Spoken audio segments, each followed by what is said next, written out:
confins du désert sud-marocain, les cordons de dunes s'étendent à perte de vue. Nous sommes au cœur des dunes hurlantes, bien loin des sentiers battus.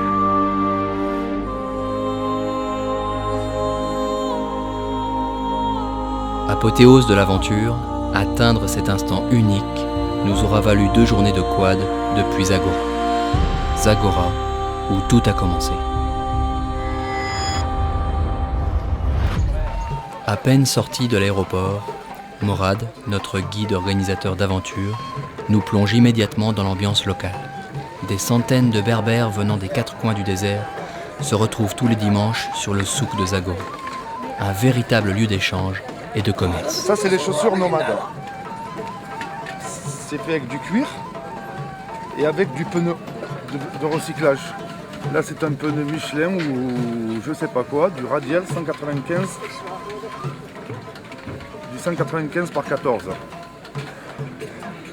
C'est la sandale nomade, baroudeur, tout terrain. Garantie 10 000 km. Voilà une bassine qu'on utilise pour les bêtes ou pour les tâches ménagères. Et c'est du recyclage, c'est du pneu avec des clous de cordonnier. Et c'est étanche pour l'eau. On met nos enduits dedans et pour faire nos travaux de maçonnerie. Un peu avant l'heure de midi, nous découvrons nos machines, éléments inséparables de l'homme durant cette aventure. Zagora était le point de départ et le point d'arrivée des caravanes, surtout les caravanes qui venaient de Tombouctou, qui se trouvent au Mali, qui mettaient 52 jours, voilà, 52 jours pour Tombouctou. Une aventure qui nous permettra de réaliser l'inaccessible. Sur les traces des caravanes, nous partons.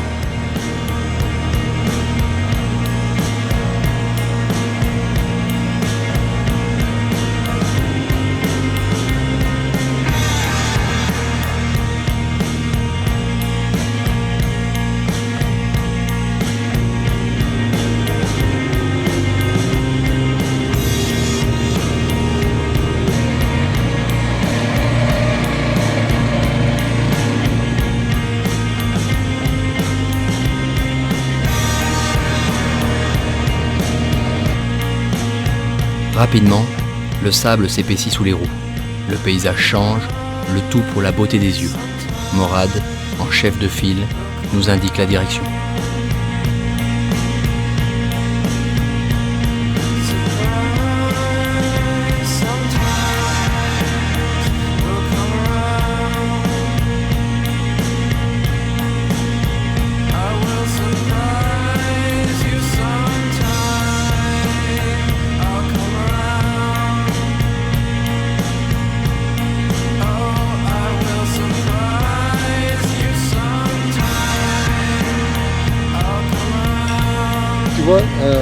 Je crois que je vais prendre un abonnement. Ça, c'est mes plus belles vacances avec le ski. Je préfère faire ça que partir 15 jours, même en Thaïlande, au bord, même aux plages. Ça, c'est le kefta. On dit chez nous le kefta, la viande hachée.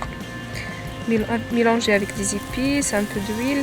Ah, on est vraiment coupé du bout du monde, là, tu vois. 2 heures de quad, on se croit carrément, on est les seuls sur la planète, là. C'est impeccable.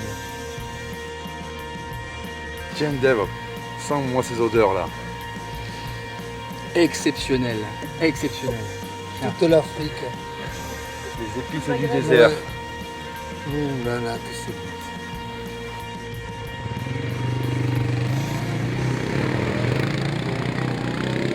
bon. Difficile de repartir après un tel repas. L'enfant du pays avait mis tout en œuvre pour nous accueillir dans les meilleures conditions. Parfois gêné par les compliments, il nous disait à plusieurs reprises « Vous n'avez encore rien vu ». C'était le cas. Nous allions de surprise en surprise.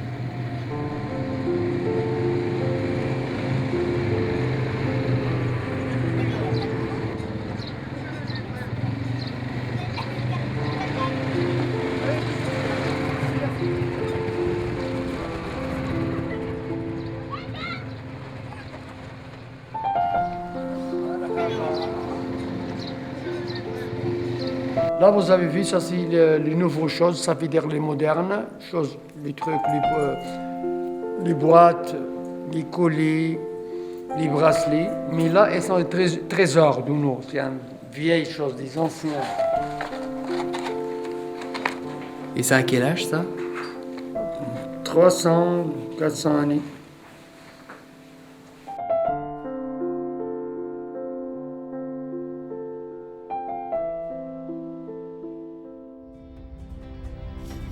À quelques heures du village, nous progressons toujours vers le sud-est. Où exactement, nous n'en savons rien. Mais le décor est de plus en plus beau. Et après, on utilise ces arrondis de dunes où c'est vachement dur. Attendre bien qu'on soit sur le plat de l'arrondi de dunes, ce petit coup de guidon, et ça monte tout seul. Là, on est à combien? À peu près à 100, 150 mètres d'eau, 100 mètres d'eau. Et ça se fait tout seul, comme des marches d'escalier.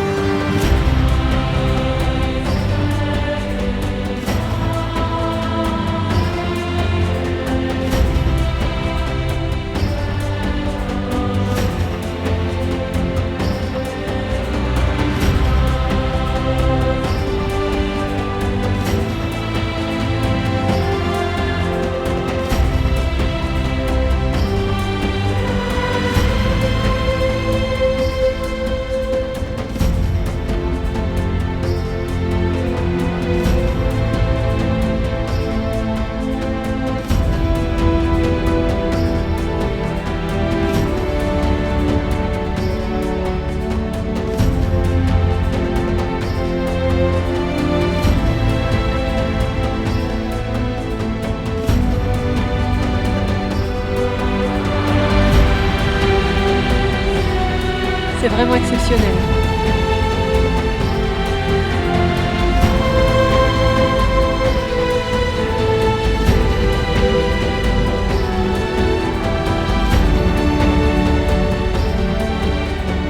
Georges, le point là-bas, la grande dune, comme une pyramide en face, où il y a des petites verdures là.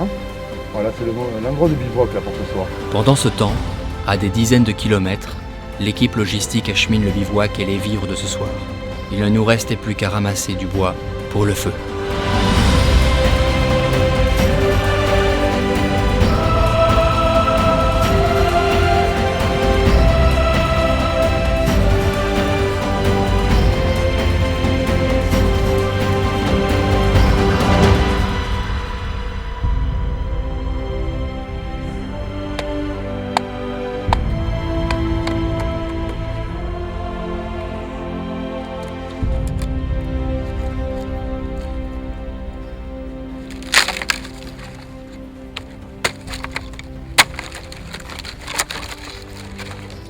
C'est bon. Allez. C'est ce qu'il faut pour ce soir. Hein.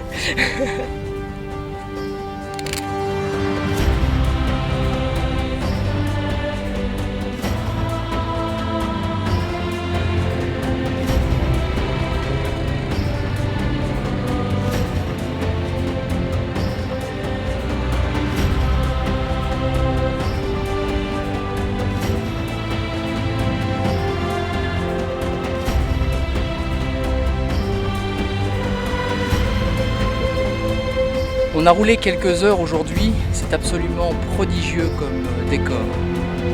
La vie, tout à coup, semble beaucoup plus légère, et, me paraît beaucoup plus petit sur cette plaine.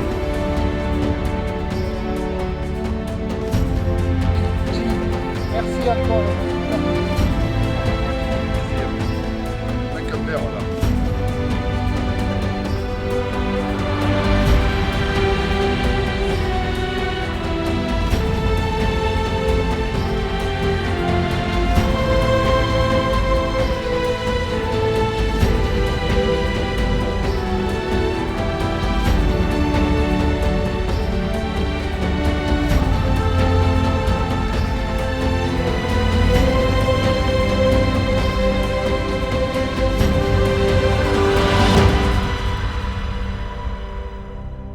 Cela fait déjà 2 jours que nous avons quitté Zagora. Quelque part dans ce désert de sable, nous avons bivouaqué. Un endroit secret bien gardé par Morad, qui connaît parfaitement les lieux. Il se repère au relief environnant. Nous sommes en sécurité. Et voilà le petit déjeuner.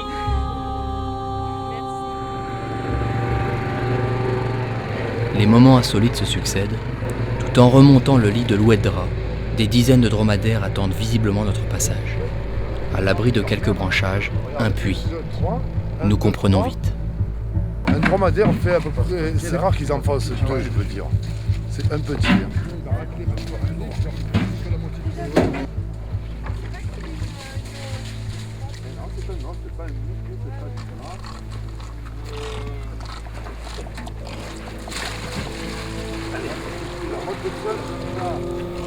Avec le sentiment d'avoir accompli notre devoir, nous poursuivons notre aventure pour ce qui était annoncé comme le plus beau du spectacle.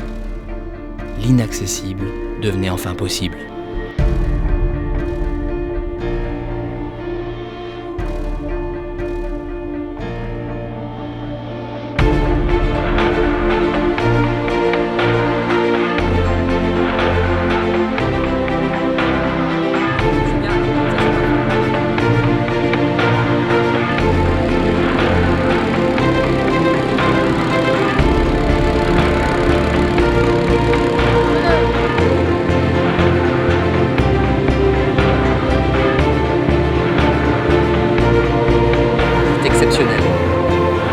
C'est au-delà de mon imagination, on est vraiment hors des sentiers battus.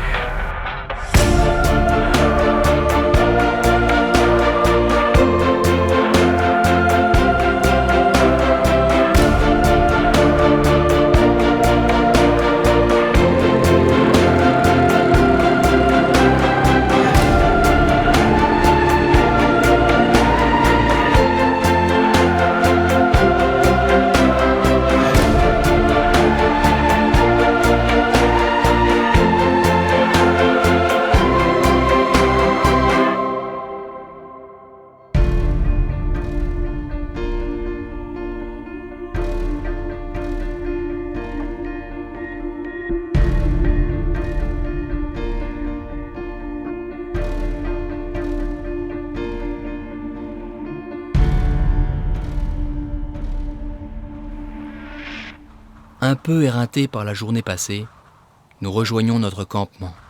La scène est assez surprenante. Un nomade surgit de nulle part et s'invite sur le camp le temps d'un soir. Nous apprendrons dans la soirée qu'il vit ici depuis des décennies, avec son âne. Waouh.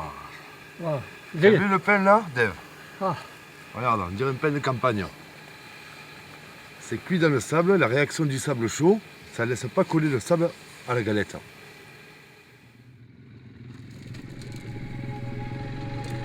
Nous quittons définitivement ce désert de sable somptueux pour rejoindre peu à peu notre point de départ. L'aventure touche à sa fin. Un sentiment d'amertume nous envahit au fil des kilomètres. C'est la tête emplie d'images et d'émotions que nous traversons les derniers villages. Cette aventure est une succession de scènes de vie authentiques, un enrichissement personnel face à la beauté de cette civilisation, face à la beauté de la nature.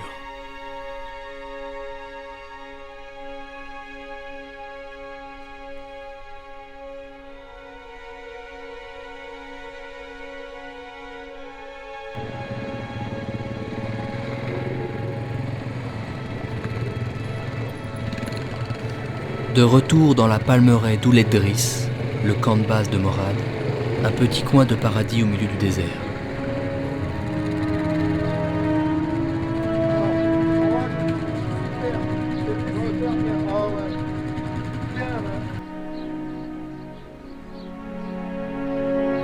Fleuri, arboré, c'est ici que nous passerons les derniers instants de cette aventure. Les uns profitent des derniers moments offerts dans les jardins, les autres retrouvent quelques habitudes. Promis, nous reviendrons.